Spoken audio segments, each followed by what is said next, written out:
What happens when a calm, carefully controlled live television moment suddenly fractures? When a Hollywood icon leans forward just a little too far, and a seasoned journalist refuses to look away. Before we dive in, make sure you subscribe to Stage View, hit that like button, and drop a comment below, because this is one of those moments people will be talking about long after the cameras stop rolling. The studio lights glow brighter than usual that morning, almost as if they sense what's about to unfold. The audience at the View sits buzzing with anticipation, their murmurs rippling through the set like a low current. There's always excitement when a major celebrity appears, but today feels different. He's not just any guest. He's composed, measured, known for his charm as much as his silence. And today, that silence feels fragile. Brad Pitt steps onto the stage with that familiar half-smile, the kind that usually disarms everyone before a word is even spoken. The applause is immediate, warm, almost reverent. He waves lightly, acknowledging it without fully absorbing it, as if part of him is already somewhere else. Sunny Hostin watches him closely from her seat, her expression polite but sharp, observant. She's not smiling as broadly as the others. She rarely does when she's thinking, and right now, she's definitely thinking. The introductions are smooth. Jokes are exchanged. There's laughter, light and easy, the kind that fills space without consequence. For a few minutes, everything feels exactly as it should. Safe, predictable, controlled. But live television has a way of turning without warning. It starts subtly. Sunny leans in slightly, her tone still warm, but her words carrying a different weight.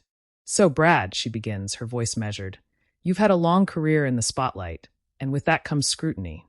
Recently, there's been a lot of conversation, not just about your work, but about your personal decisions. How do you respond to people who feel that accountability has been selective?" There's a shift. It's small, almost imperceptible, but it's there.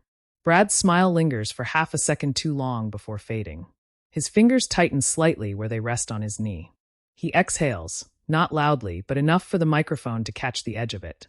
"Well," he says, choosing his words carefully, "I think people see what they want to see. There's always a narrative, and it's rarely the full story." The audience nods along. It's a safe answer, a practiced one, but Sunny doesn't let it settle. "Of course," she replies, her head tilting just slightly. "But narratives often come from patterns, don't they? And when those patterns affect other people, it's not just storytelling anymore." The air tightens. One of the co-hosts shifts in her chair, offering a quick laugh, trying to ease the tension. "We're getting deep already this morning," she jokes. But Sunny doesn't laugh. And Brad doesn't either.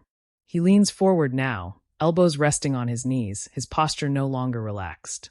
His voice lowers, not in volume, but in tone. There's a firmness there now. "I think it's dangerous," he says, "when people assume they understand someone's life based on headlines." Sunny meets his gaze directly. She doesn't blink. "And I think," she responds, "it's important that people in positions of influence understand the impact of their actions, especially when those actions are public." There it is. Not loud, not explosive, but unmistakable. The audience goes quiet. Not completely, but enough that the silence feels intentional, like everyone is holding their breath at the same time. Brad straightens slightly, his jaw tightening. There's a flicker of something in his eyes, irritation maybe, or frustration, or something deeper, something more personal. "You're speaking in general terms," he says, "but it sounds like you're pointing at something specific." Sunny doesn't hesitate. "I am," she says. The word lands like a stone dropped into still water. A ripple moves through the room. Brad lets out a short, humorless laugh. "Then maybe you should say it." There's a collective intake of breath from the audience. This isn't the usual dance anymore. This isn't polished or rehearsed. This is something else. Sunny folds her hands together, her posture calm, but her eyes unwavering. "Okay," she says. "Let's talk about responsibility. Not just as an actor, but as a person whose choices have been widely discussed, debated, and in some cases criticized for their impact on others. Do you feel you've been fully accountable?" The question hangs there. Heavy. Unavoidable. Brad's expression shifts again, this time more noticeably. The charm is gone now, replaced by something sharper, more defensive. "I've lived my life," he says slowly. "Not perfectly, but honestly. And I've dealt with my mistakes privately. Not everything needs to be performed." Sunny leans in just a fraction more. "But when those mistakes become public," she counters, "doesn't accountability also become public?" A murmur runs through the audience. One of the co-hosts glances nervously between them. Another forces a small smile, clearly unsure whether to intervene. Brad shakes his head slightly, his patience beginning to thin. "You're framing this like I owe something to public opinion," he says. "I don't. I owe it to the people directly involved. And that's where it stays." Sunny's voice remains steady, but there's an edge now. "And what about the message that sends?" she asks. "To people watching? To people who look up to you. That's when it happens. Not an explosion. Not a shout. Something quieter, and somehow more intense." Brad leans forward, his eyes locking onto hers with a focus that cuts through the room. "I'm not responsible," he says, each word deliberate, "for how strangers interpret my life." The silence that follows is immediate. Thick. Uncomfortable. The audience shifts in their seats. Someone coughs. A chair creaks. The studio lights feel hotter now, harsher. Sunny doesn't look away. "But you are responsible," she replies, her voice calm but firm, "for the example you set." For a moment, neither of them speaks. It's just eye contact. Two perspectives colliding in real time, neither willing to step back. And in that moment, the show stops being entertainment. It becomes something else entirely. Something raw. Something real. Brad exhales again, this time more noticeably. He leans back slightly, running a hand through his hair, breaking the eye contact, but not the tension. "You know," he says, his voice quieter now, but still carrying, "it's easy to sit on the outside and judge. To simplify things. To turn people into headlines." Sunny nods slowly. "And it's easy," she replies, "to avoid difficult conversations by calling them judgment." Another ripple through the audience. This time louder. A few scattered claps. A few uneasy laughs. Someone whispers, "Wow." The moment is teetering now, on the edge of something bigger. One wrong word. One sharper tone. And it could tip. Brad looks out at the audience for a brief second, then back at Sunny. There's something different in his expression now. Less defensive. More conflicted. Or maybe just tired. "You don't know the full story," he says.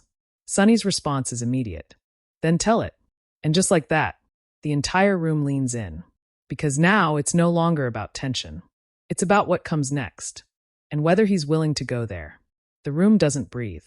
That single invitation, "Then tell it," hangs in the air like a door cracked open just enough to reveal something dangerous behind it. Brad Pitt doesn't answer right away. For the first time since he walked onto the set, he looks unsure. Not in the way actors sometimes pretend to be, pausing for effect, but genuinely caught between two instincts, protect or reveal. His fingers tap once against his knee. A small movement, but amplified by the silence. The audience leans forward. Cameras stay locked. No one dares interrupt. Finally, he exhales, slow and controlled. "You really want to do this here?" he asks, his voice low, almost restrained. Sunny Hostin doesn't flinch. "You're here," she replies. And so is the conversation. A faint ripple of tension moves across the co-hosts. One of them shifts in her seat again, lips parting as if to interject, but she stops herself. Because something deeper has taken hold now. Something no one wants to break. Brad lets out a quiet, almost disbelieving chuckle. "All right," he says. "But let's be clear about something. What you're asking for isn't accountability. It's exposure." Sunny tilts her head slightly. Sometimes the two overlap. There's a flicker in his eyes again. This time sharper. "No," he says. "They don't." That lands harder than anything before it.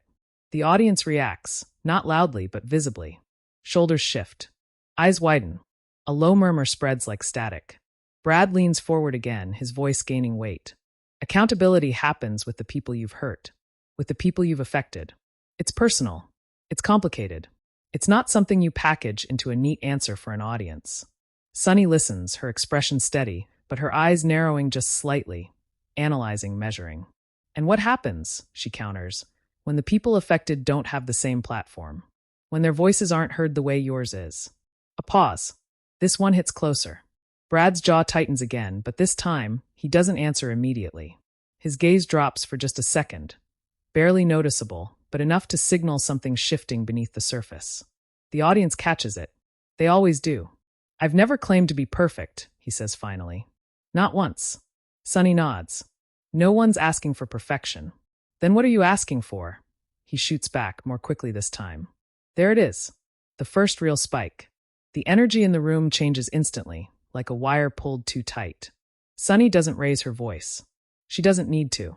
I'm asking, she says carefully, whether you believe public figures should acknowledge harm in a way that's visible, not just private. Brad leans back again, this time more abruptly. He runs a hand over his face, exhaling through his nose. This idea, he says, shaking his head, that everything needs to be visible, it's not real.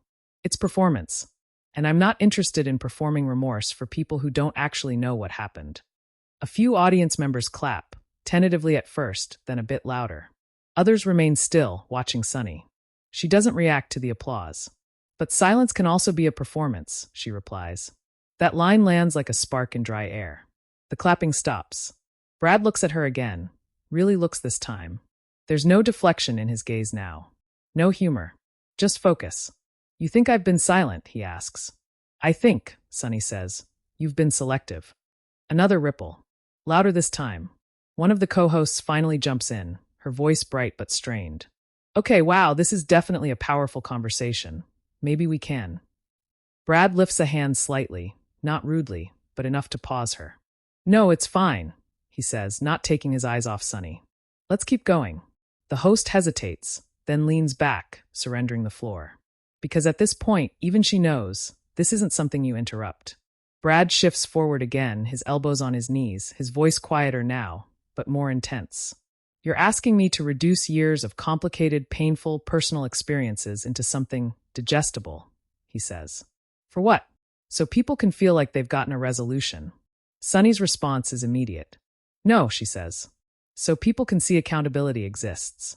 And what if it already does? He presses. Then why not show it? She asks. The question cuts clean. Brad opens his mouth to respond, but stops. For a split second, something cracks. Not outwardly dramatic. Not visible enough for a headline. But real. His eyes flicker, just for a moment, with something that doesn't match the controlled tone he's been holding on to. Frustration? Yes. But beneath that something heavier. The audience feels it. The room goes quieter. Even the cameras seem to hold steadier. You think this is simple, he says finally, his voice lower than before. You think there's a clean version of events where someone's right, someone's wrong, and all you have to do is say the right words and everything balances out. Sunny doesn't interrupt. But that's not how it works, he continues. Not in real life. Not when it's messy. Not when it involves people you care about. That last line lands differently. Softer. More human. For a moment, the tension shifts, not gone, but complicated. Sunny's expression changes too. Just slightly. Less confrontational. More intent. I don't think it's simple, she says. I think it's necessary. Brad studies her. And you think this, he gestures subtly around the studio, the lights, the audience, the cameras, is the place for it? Sunny doesn't hesitate. I think when something becomes public, she says, the conversation follows it into public spaces. A pause. Then Brad nods once. Slow. All right, he says. The audience straightens again. Because that tone, that shift, it means something. Then let's talk about it, he continues. The energy in the room spikes instantly. One of the co-hosts whispers, barely audible. Oh my God. Brad takes a breath. Not shallow this time. Deep. Grounding. You want accountability? He says. Fine. Let's start with this. People make mistakes. Big ones. Life-altering ones. And sometimes those mistakes don't just affect one person. They affect families, relationships, everything. The audience is completely still now. No movement. No whispers.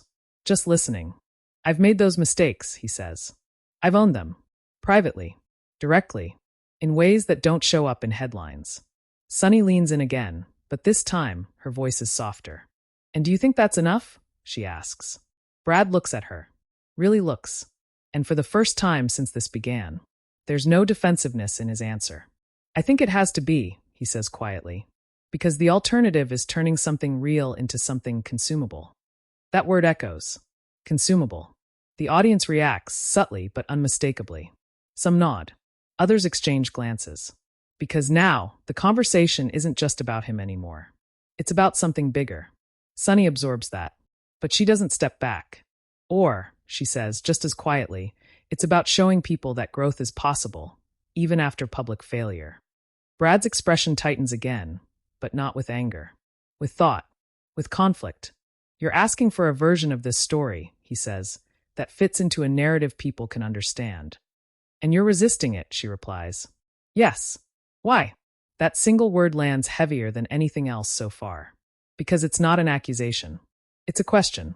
And for the first time, Brad doesn't have an immediate answer. The silence stretches. 1 second. 2. 3. The audience leans in further, if that's even possible. Because now it feels like the moment. The real one. The one where everything shifts. Brad exhales slowly. His gaze drops again, longer this time. And when he looks back up, there's something different in his eyes. Not defensive. Not sharp. But exposed. Because, he says, his voice quieter than it's been all morning, once you put it out there, it doesn't belong to you anymore. The room freezes. And just like that, the tension transforms into something deeper. Not just confrontation, but revelation. And everyone watching knows. This isn't over. Waiting. Not even close. The silence that follows doesn't feel empty anymore. It feels full. Heavy with everything that's been said, and everything that hasn't. Brad's words linger in the air, echoing in a way that makes the room feel smaller, tighter. Once you put it out there, it doesn't belong to you anymore. For a moment, no one moves. Even the audience, usually so reactive, seems suspended between thought and emotion. Some faces soften. Others remain tense. A few exchange glances, as if silently asking, did he just open the door, or close it? Sunny Hostin watches him carefully. There's a shift in her posture now. Not a retreat, but a recalibration. The sharp edge in her tone has softened, replaced by something more deliberate. More precise. Because now the conversation isn't about pushing. It's about what comes next. And who should it belong to? She asks, her voice quieter, but cutting just as clean. Brad's eyes flicker slightly, not with irritation this time, but with the weight of the question itself. It shouldn't belong to anyone else, he says. That's the point. Sunny tilts her head, studying him. But it does, she replies. Whether you want it to or not. That truth lands differently than the others. It's not confrontational. It's inevitable. Brad leans back slowly, his shoulders lowering just a fraction, as if something in him recognizes that resistance alone won't hold the line anymore. The audience shifts again. The tension hasn't disappeared, but it's changed shape. It's no longer sharp and volatile. It's searching. You're talking about perception, Brad says after a moment. I'm talking about reality. Sunny doesn't hesitate. They intersect, she says. A beat. Then another. Brad exhales, longer this time. His fingers laced together, resting between his knees. It's a grounded posture now, less defensive, more anchored. You know what's interesting? He says, his tone more reflective than before. People think visibility equals truth. That if something is public, it must be complete. Sunny nods slightly. And you don't believe that? I know it's not, he replies. The certainty in his voice doesn't feel combative anymore. It feels lived. There's a pause. Then Sunny leans forward again, just enough to signal she's not done, but not enough to reignite the earlier tension. No one's saying the public sees everything, she says. But what they do see shapes how they understand you. Brad's gaze meets hers again. And that's exactly the problem, he says.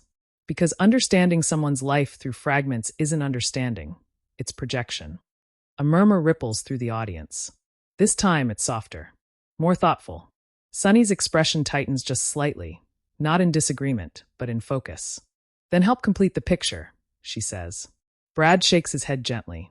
You're still asking me to give something away that isn't yours to ask for. And you're still deciding what the public is allowed to question, she counters. That line brings a subtle shift back into the room. Not explosive, but present. The tension flickers again, like a flame catching just enough air. Brad leans forward, his voice steady but firm. No, he says. I'm deciding what parts of my life remain personal, even if people don't like it. Sunny doesn't back down. And what happens, she asks, when those personal decisions affect people who don't have that same ability to control the narrative? There it is again, the core of it, the part neither of them has let go of. The audience feels it immediately. A few heads nod. Others remain still. Because now it's not just a debate, it's a collision of principles. Brad pauses, this time longer than before. His gaze drops again, but not in avoidance. In thought. When he speaks, his voice is quieter. Healing doesn't happen in front of an audience, he says. The room absorbs that. It's not defensive. It's not dismissive. It's honest. Sunny's response comes just as gently, but with equal weight. But accountability can. Another pause. This one different. Because now both statements exist in the same space. Neither cancels the other out. And that's what makes it harder. Brad looks up again, his expression more open than it's been since the start. And what if accountability already happened? He asks. Just not in a way people could see? Sunny's eyes don't leave his. Then the question becomes, she says, why is visibility so uncomfortable? That question doesn't land like an attack. It lands like a mirror. Brad doesn't answer right away.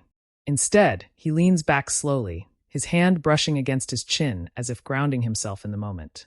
The audience watches every movement. Because now it feels like they're not just witnessing a conversation. They're witnessing a turning point. Because visibility, he says finally, turns something human into something permanent. A quiet ripple moves through the room. And permanence, he continues, doesn't leave room for growth. It freezes people in the worst version of themselves. Sunny's expression softens. Not agreement, but understanding. And silence, she says, can freeze them there too. That lands. Deep. Because it's not loud. It's not forceful. But it's undeniable. Brad's lips press together slightly. For a moment, he looks away, not toward the audience this time, but toward the floor. As if searching for something beyond the conversation itself. When he looks back up, there's a shift. Not dramatic, but real. You're asking for proof, he says. Sunny nods once. I'm asking for acknowledgement. Brad studies her. And you believe one leads to the other. I believe it can, she replies. A beat. Then Brad lets out a slow breath. You know what's difficult about this? He says. Sunny doesn't answer. She lets him continue. Once you start explaining, he says, it never stops. There's always another question. Another angle. Another demand for more clarity. The audience murmurs again. Because they recognize that. They've seen it. They've participated in it. Sunny considers his words carefully. Maybe, she says, but sometimes one honest moment can change everything. Brad looks at her. And sometimes it doesn't, he replies. The honesty in that answer lands harder than any argument. Because it carries experience. Disappointment. Reality. The room grows quieter again. But this time, it's not tense. It's reflective. Sunny leans back slightly now, her hands resting together, her posture more open. So what does accountability look like to you? She asks. Brad pauses. Not because he's avoiding the question, but because he's actually considering it. And everyone can see it. That's the problem, he says slowly. It doesn't look like anything. It's not a statement. It's not a moment. It's a process. The audience absorbs that. It's conversations, he continues. Difficult ones. Private ones. Ones that don't get applause or validation. Sunny nods faintly. And you think that's enough, she says. Brad meets her gaze again. I think it's real.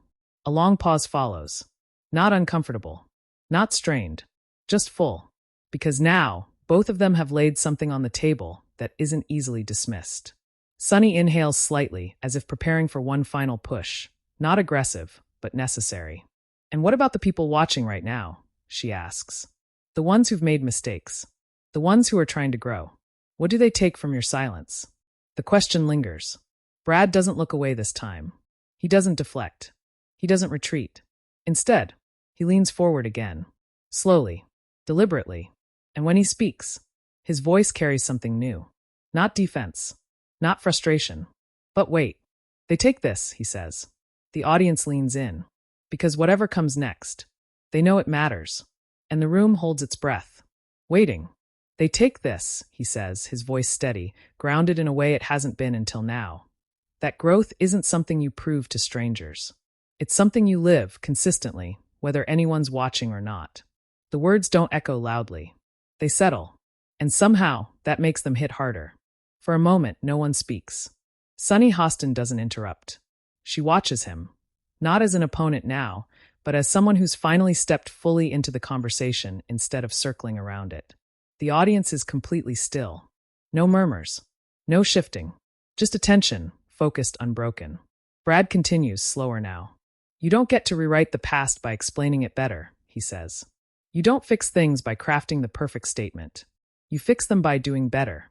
Repeatedly. Quietly. Over time. A few heads in the audience nod. Others remain motionless, absorbing every word.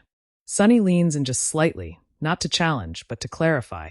And you believe that's enough for people who were hurt? She asks. Brad doesn't rush his answer. No, he says honestly. Not always. That admission lands like a quiet shockwave. Because it's not defensive. It's not polished. It's real. And that's the part people don't want to hear, he continues. Sometimes there isn't a version of accountability that feels complete to everyone. Sometimes you do the work, and it still doesn't resolve the way you hoped. The room shifts again, but this time it's emotional, not tense. Someone in the audience exhales audibly. Another wipes at their eye. Sunny studies him for a long second. And what do you do then? She asks softly. Brad's gaze doesn't waver. You keep going, he says. Not for the audience. Not for validation. But because it's the right thing to do. A pause. And you accept, he adds, that some people won't believe you've changed. And they have that right. That line settles deep. Because it gives something up. Control. Narrative. Perception. For the first time since the conversation began, Sunny leans back fully in her chair. Not defeated.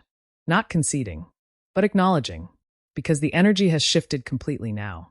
This isn't a confrontation anymore. It's a reckoning. And what about your responsibility? She says after a moment. To the people who look up to you? Brad nods slowly, as if he expected the question. It's real, he says. But it's not what people think. Sunny raises an eyebrow slightly. Meaning?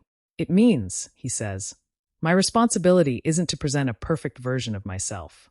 It's to be honest about the fact that I'm not perfect, and to show that growth is possible without turning it into a performance. The word returns. Performance. But this time, it doesn't sound defensive. It sounds resolved. Sunny considers that. And you think you've shown that? She asks. Brad pauses again.